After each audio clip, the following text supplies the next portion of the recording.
তো বন্ধুরা, আমরা আজকে ডিসকাস করব যে হায়ারের ফ্রন্ট লোড ওয়াশিং মেশিন যেটার মধ্যে F7 এরর কোডটা আসছে।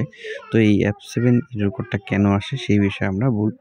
তো F7 এরর কোডটা সাধারণত আমাদের ওয়াশিং মেশিনে যেটা আপনার মোটর থেকে পিসিবির মধ্যে যে কমিউনিকেশনটা আছে লাইনটা, সেই ওয়্যারগুলো চেক করবেন এবং পিসিবির কোনো সমস্যা থাকলে সেক্ষেত্রেও হতে পারে এবং সবার আগে দেখতে হবে যে মোটরের সাথে এই লাইনটা জুড়ে আছে কিনা, পিসিবির সাথে কানেকশন পাচ্ছে কিনা।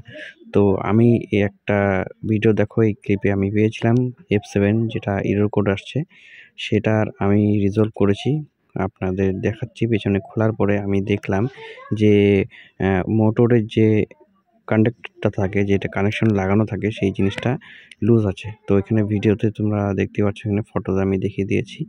এরকম ইনফরমেশন পাওয়ার জন্য চ্যানেলটা সাবস্ক্রাইব করে রাখবেন। ধন্যবাদ।